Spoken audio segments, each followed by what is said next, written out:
주님께서 여러분과 함께 또한 사제의 영과 함께 마테오가 전한 거룩한 복음입니다. 주님 영광 받으소서. 그때 예수님께서 제자들에게 말씀하셨다. 내 이웃을 사랑해야 한다. 그리고 내 원수는 미워해야 한다고 이르신 말씀을 너희는 들었다. 그러나 나는 너희에게 말한다. 너희는 원수를 사랑하여라. 그리고 너희를 박해하는 자들을 위하여 기도하여라. 그래야 너희가 하늘에 계신 너희 아버지의 자녀가 될 수 있다. 그분께서는 악인에게나 선인에게나 당신의 해가 떠오르게 하시고 의로운 이에게나 불의한 이에게나 비를 내려주신다. 사실 너희가 자기를 사랑하는 이들만 사랑한다면 무슨 상을 받겠느냐? 그것은 세리들도 하지 않느냐? 그리고 너희가 자기 형제들에게만 인사한다면 너희가 남보다 잘하는 것이 무엇이겠느냐? 그런 것은 다른 민족 사람들도 하지 않느냐? 그러므로 하늘의 너희 아버지께서 완전하신 것처럼 너희도 완전한 사람이 되어야 한다. 주님의 말씀입니다. 그리스도님 찬미합니다. 찬미 예수님, 찬미 예수님. 너희는 원수를 사랑하여라.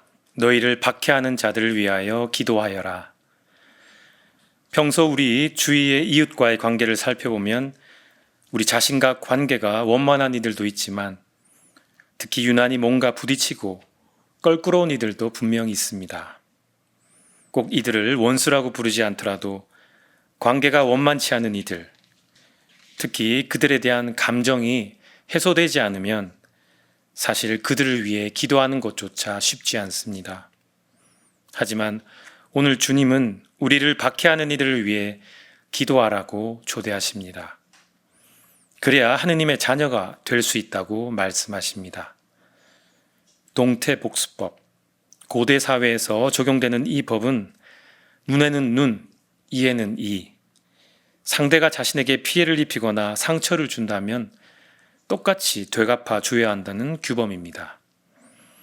우리도 역시 누군가 나에게 상처를 주거나 피해를 입히는 경우 그것을 참고 넘어가면 마치 찜찜함이 나와 있는 것처럼 우리 마음이 편치 않을 수도 있습니다. 원수를 사랑하여라.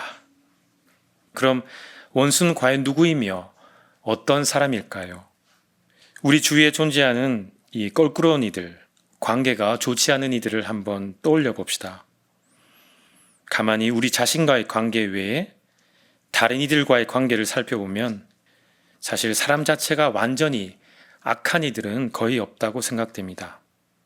특별히 우리 자신과의 관계에서 부딪히고 껄끄러운 점이 다가오는 것이지 어떤 이들과는 그 사람이 좋은 관계를 유지하고 있고 심지어 크게 은혜를 베푼 은인인 경우도 있습니다. 이런 점에서 사람과 사람 사이의 관계를 초월해서 하느님의 관점으로 본다면 모든 면에서 악한 이들은 거의 없다고 볼 수 있습니다.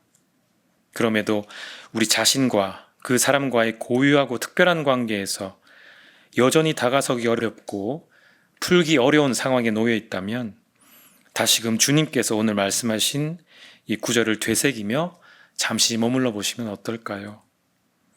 악인에게나 선인에게나 당신의 해가 떠오르게 하시고 의로운 이에게나 불의한 이에게나 비를 내려주시는 하느님.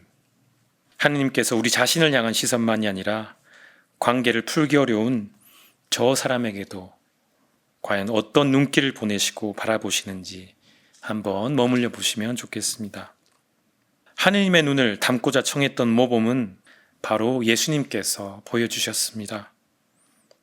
잘 아시는 것처럼 십자가의 길을 걷고 난폭하게 옷을 벗기며 자신을 위해 대못을 박는 이들을 향해 미워하기보다 그들이 무슨 일을 하고 있는지 모른다고 아버지께 저 사람들을 용서해달라고 청하십니다. 우리 또한 이렇게 예수님의 시선을 닮아가며 그렇게 하기를 원할 때 도무지 풀리지 않을 것 같은 그 관계를 열 수 있는 빛이 보일 것입니다. 오늘 복음 말미에는 이렇게 우리에게 들려주십니다.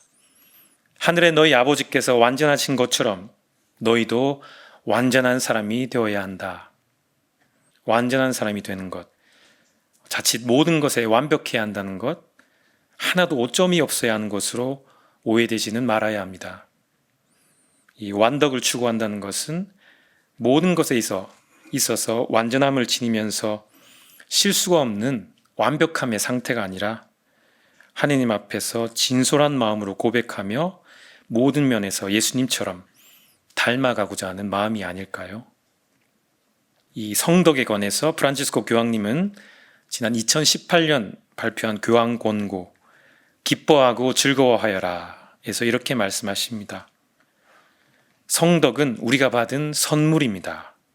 성덕은 세례를 통해 받은 하느님의 선물로서 성덕이 자랄 수 있게 한다면 우리의 삶은 완전히 바뀔 수 있다고 말씀하십니다. 성인이 우리 같은 평범한 사람이 범접할 수 없거나 저 멀리 있는 영웅이 아니라 우리와 똑같은 사람이고 바로 친구입니다. 이 성덕의 출발점은 우리가 받은 것과 동일한 선물, 바로 세례입니다. 찬찬히 여러분 주위를 둘러보시면 분명 일상의 성인들을 만난 적이 있을 것입니다. 자신에게 주어진 소임을 다하며 선행을 실천하신 분, 그리스도께서 보여주신 삶을 따라 성실하고 묵묵히 실천하는 사람들, 그런 분들이 우리 주위에 존재합니다. 그들은 우리 가운데 바로 평범하게 살아가는 우리 옆집의 성인들이라고 말할 수 있을 것입니다. 이 거룩함의 덕을 쌓고 추구하는 것이 하나님께서 주신 선물이라고 한다면 우리는 이 선물을 어떤 마음으로 받아들여야 할까요? 그것은 무상으로 주신 선물에 감사를 드리는 응답의 책임이 따릅니다. 교회에 관한 교회 현장 인류의 빛 40항에서는 세례받은 모든 이는 이미 받은 성덕을 보존하고 완성해 가야 한다는 동일한 부르심을 받았다고 말합니다. 이러한 이유로 우리는 성덕의 이 두 번째 특징을 바로 여정이라고 할 수 있을 것입니다. 교우 여러분, 앞서 말씀드린 하느님의 눈길, 이 시선을 담는 것은 그리스도를 따르고 닮아가는 출발점이라고 볼 수 있습니다.